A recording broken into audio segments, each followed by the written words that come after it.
پڑھیں گے. یہ ایک عجیب و غریب ایک تحریک ہے. حضرات چند جملے میں پیش کروں گا. آج پوری دنیا کے اندر ایام فاطمیہ بڑے تعظیم کے ساتھ، بڑے اہتمام کے ساتھ منائے جا رہے ہیں. یہ بہت بڑا کرم ہے. اب سے 100 سال پہلے یہ نہیں تھا، 50 سال پہلے ایسا نہیں تھا، حتیٰ خود ایران عراق میں اس طرح سے نہیں تھا جس طرح سے آج. حضرات ہم نے محرم کو بڑے اہتمام کے ساتھ منایا. آج یزید کے ماننے والوں کی جرأت نہیں ہے کہ وہ کہہ دے میں یزیدی ہوں. پتہ نہیں توجہ ہے یا نہیں. آپ کسی یزیدی سے کہہ دیں نا، آج کوئی یزید کا ماننے والا بھی کوئی یزیدی تو گریبان پکڑ لے گا آپ کا. مجھے یزیدی کہہ دیا بھئی، تو ہو تو کیا ہے اس میں مسئلہ. نہیں کہلانا پسند کرتا کوئی یزیدی بھی، یزیدی کہلانا پسند نہیں کرتا، کیونکہ ہم لوگوں نے محرم کا اتنا اہتمام کیا کہ یزیدیوں کے چہروں سے نقاب اتر گئے ہیں. اب کسی کی جرأت نہیں ہوتی یزید کا دفاع کرے، اس کا ڈیفینڈ کرے. ہر آدمی اس کی مخالفت کرتا ہے، کوئی اس کا ڈیفینس نہیں ہے. حضرات اگر اسی اہتمام کے ساتھ ہم مسلسل ایام فاطمیہ کو مناتے رہیں تو قاتلان جناب سیدہ، قاتلان جناب محسن کے چہروں سے نقاب اتر جائیں گے.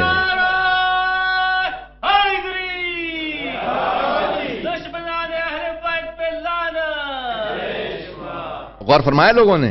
حضرات یہ مسلسل اسی طرح سے اہتمام سے، حضرات ایک بہت بڑے ہمارے عالم، بہت بڑے مرجع تھے، ان سے کہا کہ کیا بات ہے، یہ آپ لوگ اتنا محرم کیوں اہتمام کرتے ہیں، اتنا محرم مناتے ہیں؟ 1 2 دن 10 دن عشرہ ہو گیا، پھر پورا مہینہ محرم سفر کب تک ختم ہوگا؟ یہ 2 مہینے آپ لوگ محرم کرتے رہتے ہیں، کیوں اتنا زیادہ آپ اہتمام کرتے ہیں محرم کا؟ انہوں نے کہا ہم محرم کو زیادہ اس لیے مناتے ہیں تاکہ تم غدیر کی طرح کہیں محرم بھلا نہ دو. ہم نے غدیر کو 10 15 دن 20 دن نہیں منایا، تم نے بھلا دیا. ہم 1 دن کرتے ہیں غدیر کا، ہم محرم اتنا اہتمام کریں گے تاکہ کوئی بھلا نہ سکے. حضرات ایام فاطمیہ کو آج جو اہتمام کیا جا رہا ہے، کتنے ایسے افراد میں جانتا ہوں جو صرف ایام فاطمیہ کی وجہ سے شیعہ ہوئے ہیں. ایک مجلس ہو رہی تھی سندھ پاکستان کے صوبہ، وہاں پہ مجلس ہو رہی تھی. ایک مولانا پڑھ رہے تھے، بیچارے غریب لوگ تھے، انہوں نے مجلس کی تھی. تھوڑے سے لوگ تھے، 100 200 لوگ ہوں گے، جیسے آج یہاں پہ 100 200 لوگ ہیں. یعنی پاکستان کے حساب سے 100 200 لوگ کم ہیں. آج کے یہاں لیسٹر کے حساب سے، انگلینڈ کے حساب سے تو ماشاءاللہ مجمع بہت اچھا ہے. میں کمپلین نہیں کر رہا ہوں کہ آپ کہیں گے کہ مولانا پہلے دن ہی کہنے تھوڑے سے لوگ، نہیں ماشاءاللہ بہت اچھا مجمع. لیکن پاکستان کے حساب سے، یعنی جہاں پہ 1 لاکھ کا مجمع، 2 لاکھ کے مجمع ہوتے ہیں، وہاں کے حساب سے چھوٹا سے بستی تھی، گاؤں تھا. 200 لوگ بیٹھے تھے بیچارے، وہاں ٹینٹس لگا کے مجلس کر رہے تھے. امام بارگاہ بھی نہیں تھا ان کے پاس. مجلس پڑھ رہے تھے، وہاں سے ایک وڈیرا گزر رہا تھا. وڈیرا سمجھتے ہیں آپ لوگ؟ بہرحال جیسے ذمہ دار ہوتے ہیں، یا اس علاقے کے چودھری کہہ لیجئے، یا اس علاقے کا ایک ہمارے ہاں کیونکہ وہ ایک پورا علاقوں کے اندر ہوتے ہیں افراد جن کی زمینیں زیادہ ہوتی ہیں، پیسے والے ہوتے ہیں، تو ان لوگوں کو وڈیرا کہا جاتا ہے.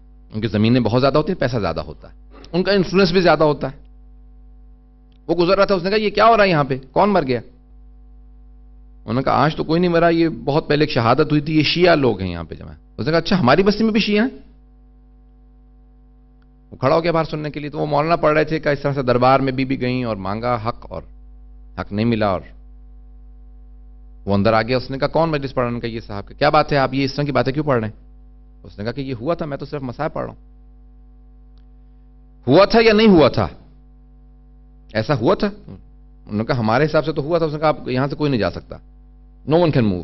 اس نے اپنے گارڈز کھڑے کر دیے، وہ گیا سوال کرنے کے لیے اپنے عالم دین سے. کہا یہ شیعہ لوگ جمع یہ کہہ رہے ہیں کہ اس طرح سے کچھ ہوا، کوئی رسول خدا کی بیٹی حق مانگنے گئی ہیں اور ان کو حق نہیں دیا. انہوں نے کہا دیکھیں شیعوں کی باتوں کو مت آئیں، اور یہ لوگ اس طرح کی باتیں کرتے ہیں. انہوں نے کہا نہیں مجھے بتائیں ایسا ہوا یا نہیں ہوا. کہیں گے دیکھیں آج 1400 سال بعد، 14 سینچریز کے بعد اس زمانے کے حالات کو اینالائز کرنا بڑا مشکل ہے، اس کو چھوڑ دیں آپ. انہوں نے کہا یہ میرے پہ چھوڑیں، آپ مجھے صرف یہ بتائیں ایسا ہوا یا نہیں ہوا. دیکھیں اس زمانے کی تاریخ کی باتوں کو مت دہرائیں، اس کی باتیں مت کریں، آپ کی ڈسہارٹ ہو جائیں گے، آپ یہ چھوڑ دیں. آپ انہوں نے کہا یہ بات سب مجھ پہ چھوڑ دیں، میں ڈسہارٹ ہوں گا یا نہیں ہوں گا، مجھے بس اتنا بتا دیں کہ آیا فاطمہ الزہرا رسول خدا کی بیٹی کہیں دربار میں گئی ہیں، حق مانگا یا نہیں مانگا؟ انہوں نے کہا حق مانگا تو تھا،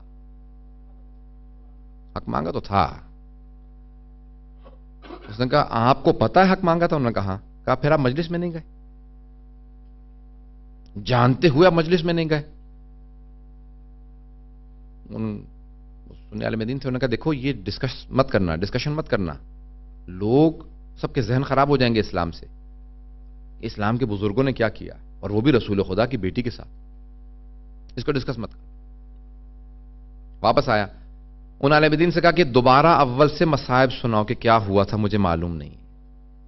اس کے بعد اس نے اعلان کیا، اس نے کہا آج سے میں شیعہ ہوں، کیونکہ آج مجھے پتا چلا ہے کہ رسول خدا کی بیٹی پہ اتنے مصائب آئے. برحمتک یا ارحم الراحمین وصلی اللہ علی محمد وآلہ الطاہرین.